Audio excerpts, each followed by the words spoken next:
વાવ-થરાદ જિલ્લામાં છેલ્લા કેટલાક દિવસોથી ચર્ચામાં રહેલા પ્રેમ પ્રકરણ અને લિવ ઇન રિલેશનના કિસ્સામાં નવો વળાંક સામે આવ્યો છે. લાખણી તાલુકાની એક પરિણીત મહિલા જે યુવક સાથે મૈત્રી કરાર પર રહેતી હતી, તેણે હવે કેશવ માળી નામના યુવક સામે આખતળા પોલીસ મથકે દુષ્કર્મની ફરિયાદ નોંધાવતા કળભળાટ મચી ગયો છે.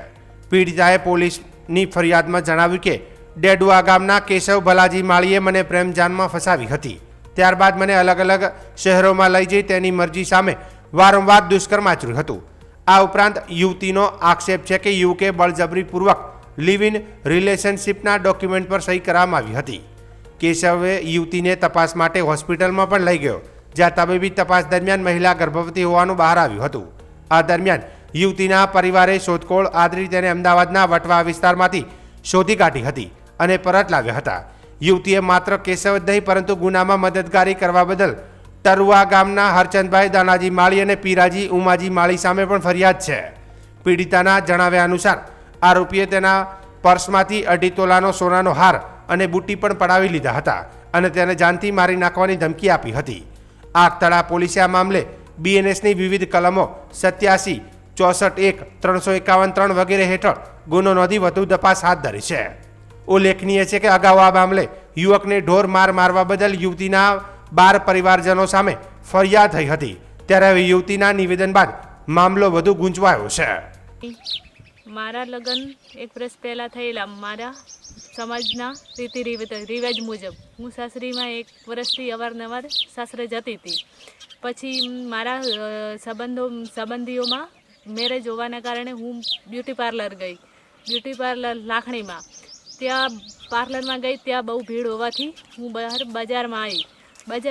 ત્યાં તે કેશવ હું બજારમાં મારા દિયર સાથે આવી. પછી પાર્લરમાં બહુ વાર થવાના કારણે મેં મારા દિયરને કીધું કે થોડી વાર થશે એટલે ઘરે જતા રહ્યા. ત્યાંથી તે પાર્લરમાં ભીડ હોવાથી હું થોડીક વાર બજારમાં બહાર આવી. ત્યાં એ કેશવ ભલાજી ગામ ડેડુઆ તે બહાર આવેલો.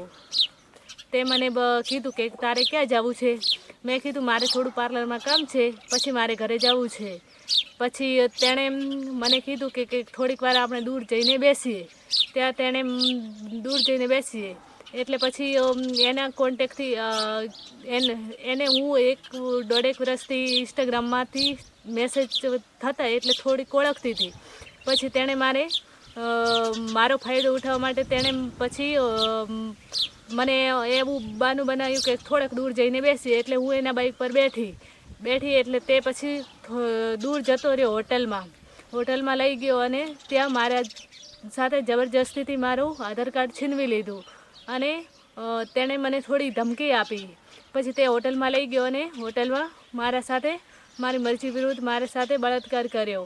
પછી તે તેમના સંબંધીઓના સંપર્કથી તે દાંતીવાડા ખેતરમાં તે મને સવારમાં લઈ આવ્યો. ત્યાં હરચંદભાઈ તેમના ખેતરમાં હરચંદભાઈ ગામ ટરુઆ ત્યાંના વતની તેમના સંપર્કમાં હતા. એટલે તેમણે ત્યાં મને એક રૂમમાં પૂરીને રાખતો 24 કલાક. મારા જોડે ફોન ના હોવાથી મેં મારા ઘર પરિવારને સંપર્ક ન થતો મારા પરિવારથી, મારા જોડે ફોન ના હોવાથી. પછી તે હરચંદભાઈ ત્યાં આવ્યા તેમના સંપર્કથી.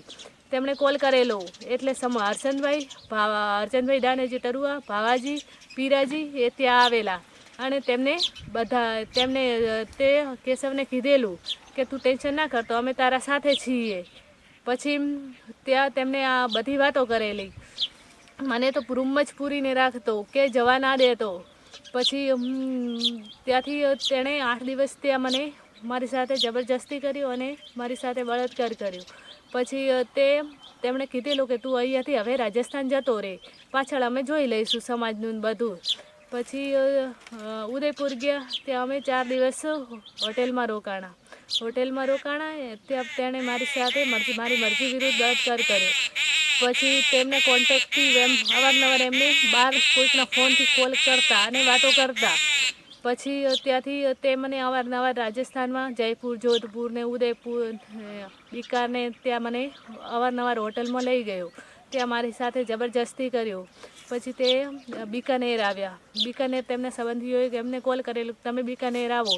એટલે તે બિકાનેર આવ્યા અને બિકાનેર આવી એમને મને મજબૂર કરી, મારી સાથે પ્રેશર કર્યું અને કીધું કે તારા મમ્મી પપ્પાને અમે મારી નાખશું, તારે કે મૈત્રી કરારમાં સાઈન કરવી જ પડશે. એટલે તેમણે મારો આધાર કાર્ડ છીનવી લીધું. પછી તેમણે મારી સાથે જબરજસ્તી સાઈન કરાવરાવી અને તે ત્યાં અર્ચનજી, પરખાજી સગરામજી, અકમાજી એ બધા ત્યાં બિકાનેર આવેલા.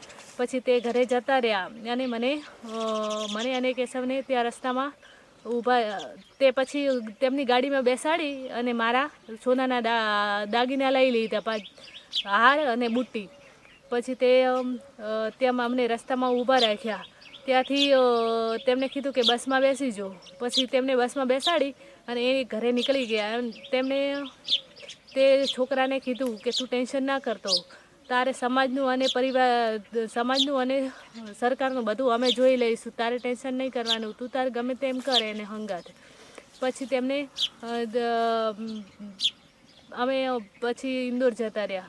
ઇન્દોરથી મારી તબિયત ખરાબ હોવાના કારણે તેમણે દવા કરાવી એટલે પછી